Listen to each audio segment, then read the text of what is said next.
Bonsoir chers amis, nous sommes en compagnie de Bertrand Théou. Il est écrivain, activiste. Il va nous présenter exactement. Bonsoir monsieur Théou. Bonsoir. Alors, vous êtes de quel organe politique exactement? Oh, je n'appartiens pas à un organe politique. Je suis simplement un modeste citoyen qui essaye de contribuer au combat pour le respect des libertés et voilà, donc le respect de la dignité humaine. Donc j'essaye d'apporter ma petite pierre à cet édifice pour la liberté. Donc, oui, alors, vous revenez de Bruxelles, nous sommes ici à Paris ce jeudi 2 avril 2014. Alors, racontez-nous, vous êtes allé manifester sur le passage du président Paul Biya à Bruxelles et qu'est-ce qui s'est passé par la suite? Bon, en fait, on n'allait pas manifester en tant que tel, c'est-à-dire on allait tout simplement, on allait demander à rencontrer le responsable de l'hôtel et lui signifier notre mécontentement et lui demander de déconduire l'assassin qu'il hébergeait dans son hôtel. Cet assassin, c'est M. Paul Biya. Donc on voulait lui demander gentiment de faire sortir cet assassin et de nous le remettre parce que nous étions déterminés à jouer notre rôle de citoyen. Parce que si on ne peut pas admettre que M. Biya reste éternellement impuni, nous sommes déterminés à lui faire payer tout ce qui... Voilà, oui, mais M. Théou... à ce qu'il passe devant la justice. Ça, oui, mais là, le président Paul Biya est invité de l'Union européenne pour le sommet sur la sécurité en Afrique. Oui. Donc, il est l'hôte de l'État belge, du Royaume de Belgique. Alors, c'est le royaume de Belgique qui le reçoit. Mais vous avez quelle légitimité pour aller le réclamer, pour parler de justice? J'ai du mal à vous suivre. Déjà, je vais vous surprendre parce qu'on est en train de mettre sur pied. On va bientôt lancer un mandat d'arrêt international, un mandat d'arrêt citoyen. La légitimité, c'est le droit.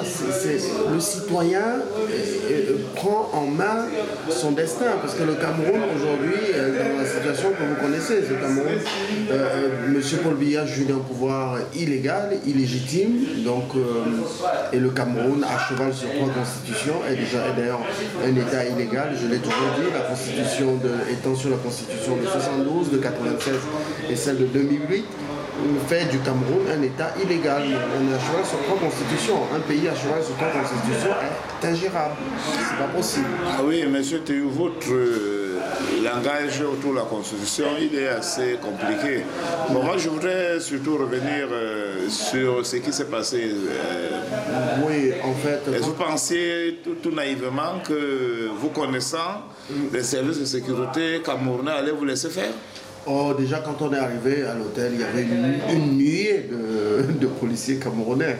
Donc, je ne sais pas, pour un pays où, dans des villages, il n'y a pas d'eau et les gens ont de la peine à se payer des médicaments, ils n'ont rien du tout.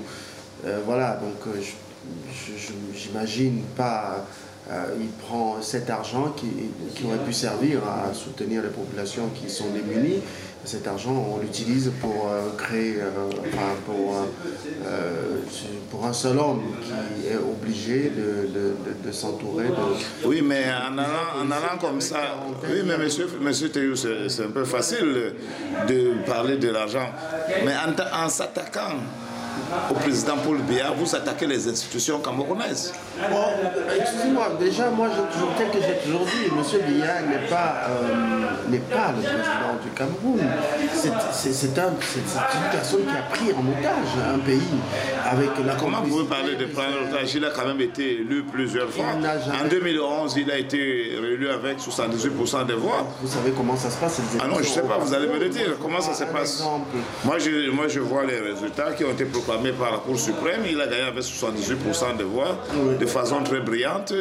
Vous voulez contester le résultat de ce vote? Je ne conteste pas, je vais au-delà. Je vous dit déjà que le Cameroun c'est un État illégal. Donc il faut que nous fassions un retour à l'ordre constitutionnel, que déjà ça commence là-bas.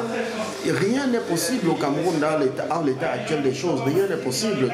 Tout ce que nous voulons, c'est de remettre, que le Cameroun se remette dans la possibilité d'être un pays normal et que les choses fonctionnent normalement. Vous connaissez combien de pays normaux dans votre... Citez-moi un exemple de pays normal.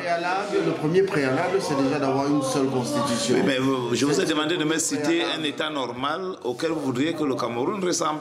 Je ne veux pas... Enfin, citez-moi un exemple de pays normal qui soit votre modèle à vous. Voilà, je ne souhaite pas... Je ne suis pas en train de faire une analyse comparative entre les États, mais ce que je pense, c'est... il est possible, ce que je crois fermement qu'il est possible à nous, Camerounais, de créer notre modèle et puis de vivre mieux que ce qu'on subit actuellement. Ce que je pense, d'ailleurs, je souhaite déjà dire à ces agents de sécurité qui nous ont carrément agressés devant l'hôtel alors qu'on est venu pacifiquement pour dire ce qu'on pensait.